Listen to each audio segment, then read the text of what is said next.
Welcome to Honest HR, the podcast for informed and aspiring HR professionals intent on transforming workplace challenges into golden opportunities.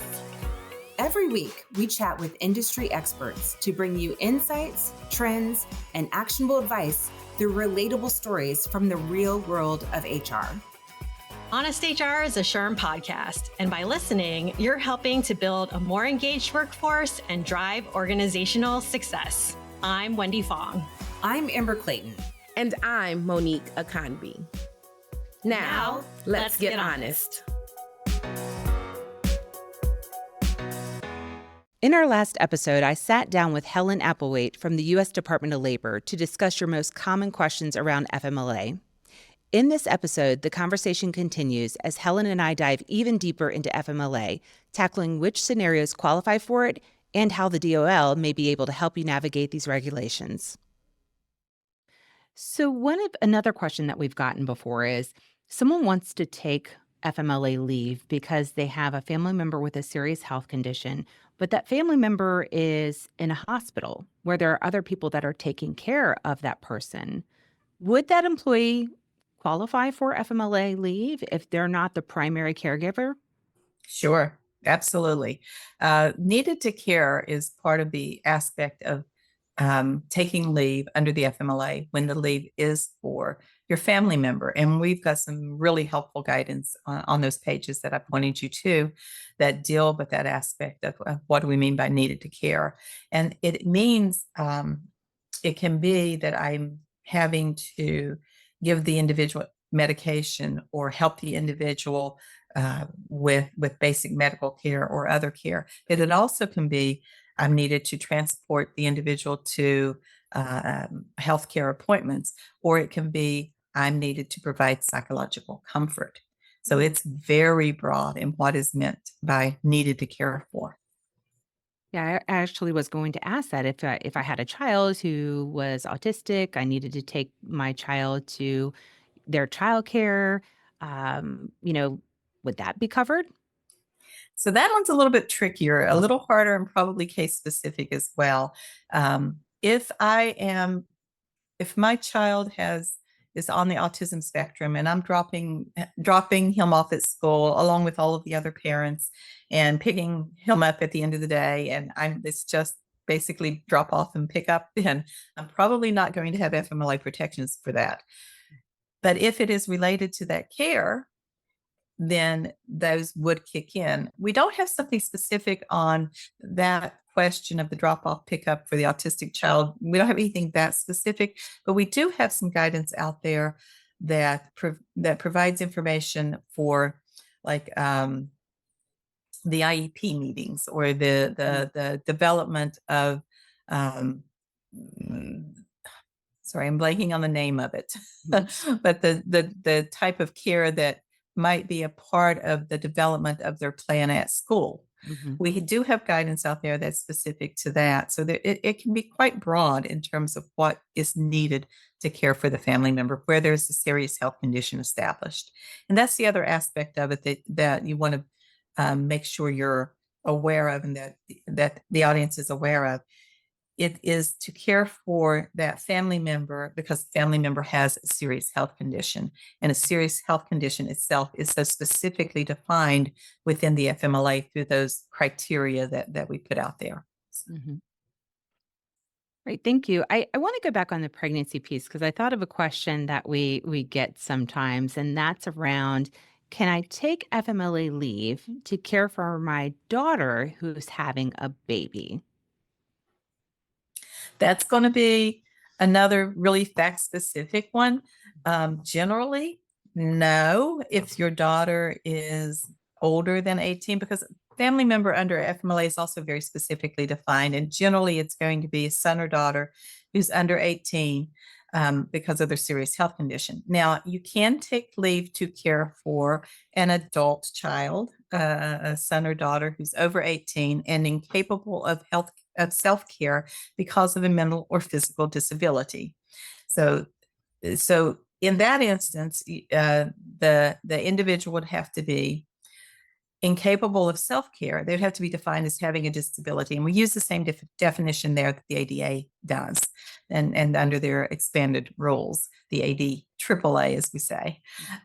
So you would look to that. Does it meet the definition of disability under those requirements? But then also, is the individual incapacitated because of a serious health condition under the FMLA? And if the answer to all of that is yes, then you could take leave in those instances. And we do see instances where it does meet the criteria, and the grandparent can take leave to care for the adult child who's having the baby, but it has to meet those criteria to get there. Got it. That makes sense. What if I'm not the mother, the father, the parent, and let's say I'm an aunt who takes care of my niece, and my niece has a serious health condition? Could I take FMLA leave for her? And you're going to make it a little easier on me this time, and that niece is 12. Yeah, we'll say the niece is a minor. Okay. Possibly, very possibly. The definition of parent under the FMLA is also pretty expansive, pretty broad. It includes the natural parent, it includes step parents, it includes foster parents, it includes anyone who is standing in loco parentis to the child. And it also works the opposite way if I wanted to take leave to someone who stood in loco parentis for me when I was a child as well. So if it meets that in loco parentis definition in your aunt niece scenario, then it is going to be a relationship that will be recognized under the FMLA. And as long as the niece meets the serious health condition criteria, then in that case, the aunt could take leave to care for her. And for our audience members who might not be familiar with the term in loco parentis, could you tell us or clarify Sure. for them what that means? I can, and I can also tell you that we do have resources specifically on the question of in loco parentis on those web pages that I've pointed you to as well. But it basically means that I stand in the place of the parent. I have day-to-day and potentially financial responsibilities for that child, or plan to have, because it could also cover instances where I'm not the birth parent, but that is going to be my child in my home in a loco parentis situation when the child is first born as well. But it basically means that you're standing in the place of the parent. It's not the situation where you're providing a lot of extra care for an individual for whatever relationship exists there that's leading you to be extra supportive in different ways, but you have that day-to-day responsibility for the child. You provide financial responsibility. You provide the care of the child. So that's what you're looking for. Is it that person has that day-to-day responsibility? And it could be the scenario of an aunt or uncle who's caring for the niece because the parents aren't able to. Maybe they're incarcerated or have passed away, but there's not been an adoption or other legal relationship established, but you're still the day-to-day parent for that child. Mm-hmm. Or it could be situations where, like I mentioned before, you have a couple and they're not married, but they're still both going to be caring for the child in the homes. Mm-hmm. So could the employer ask for some type of documentation that this person is caring for the niece?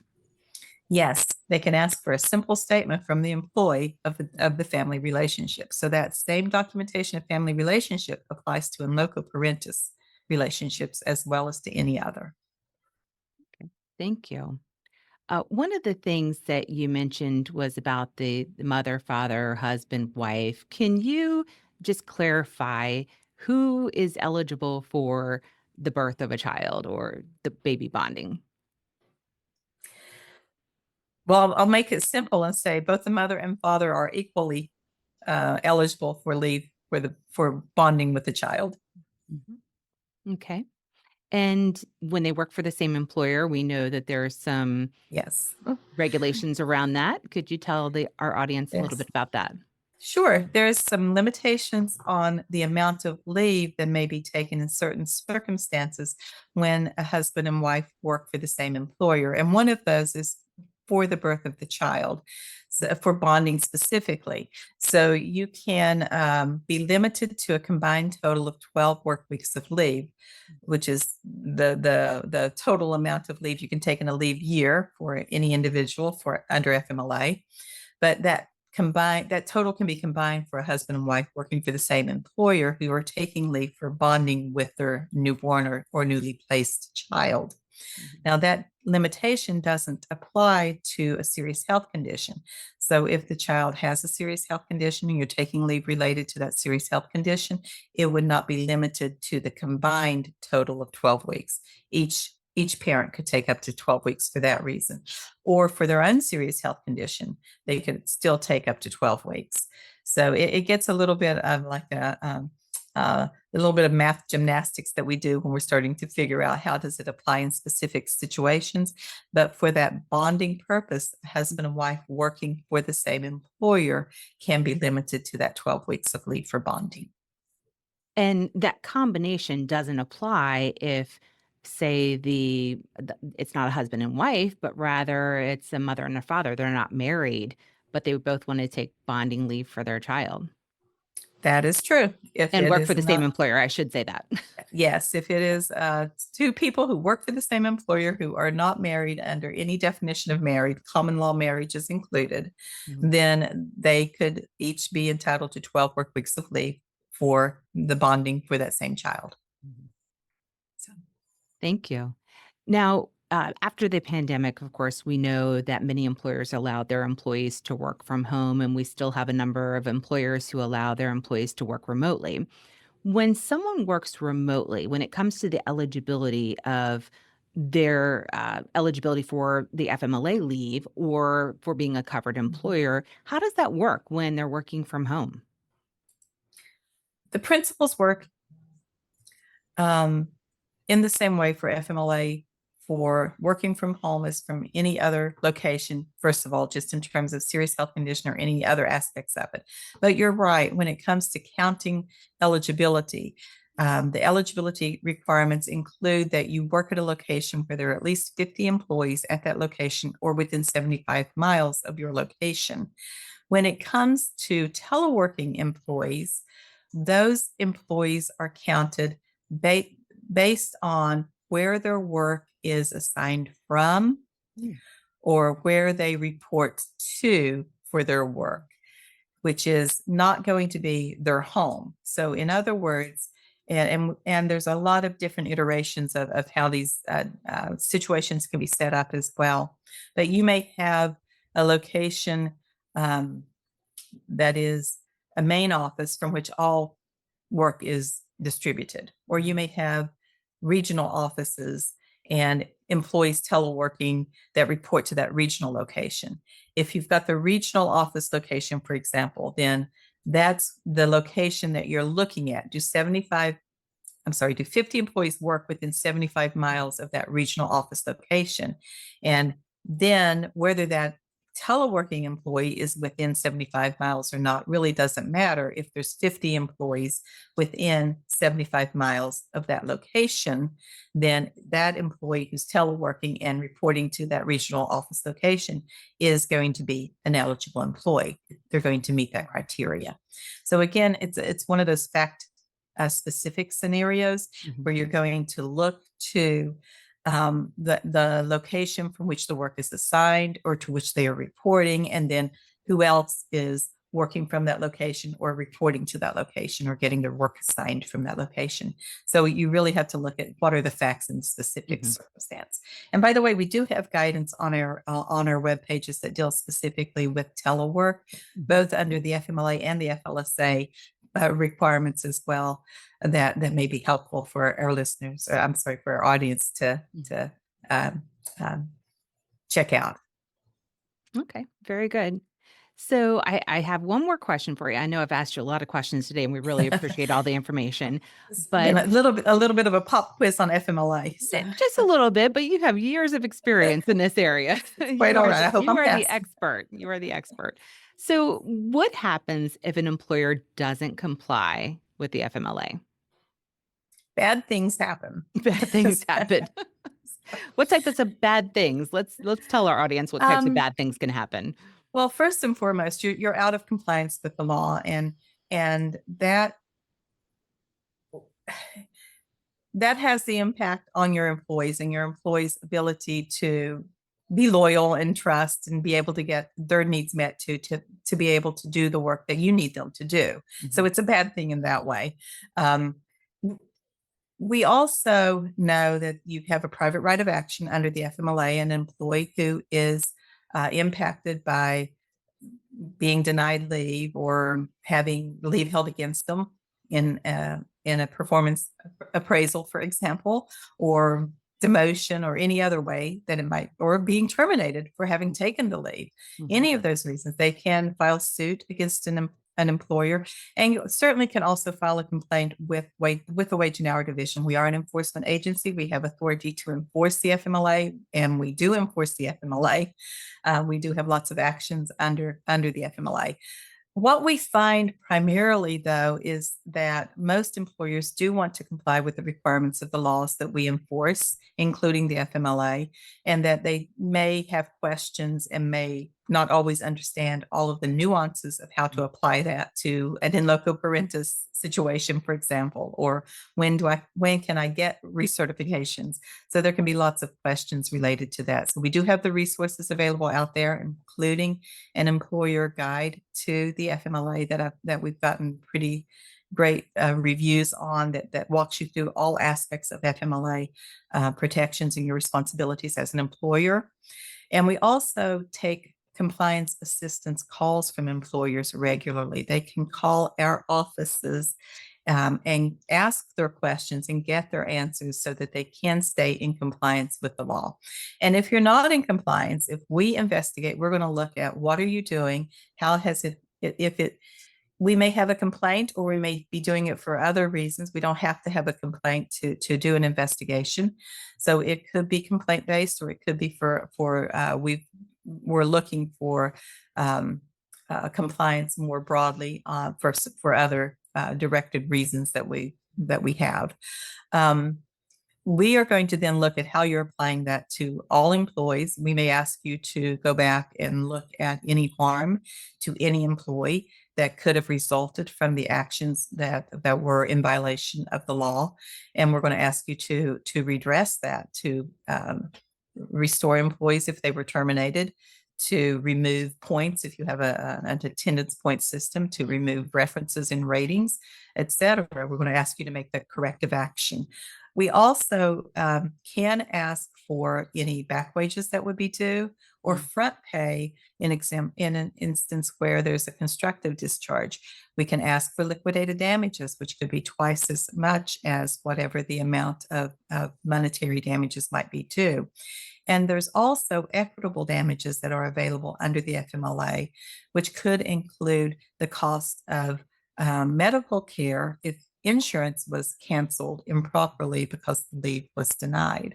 So there's a lot of potential remedies that might be due in any specific circumstance. But I will tell you, I've got more than 30 years experience, both as an investigator and from working on policy in the national office and working directly with the FMLA.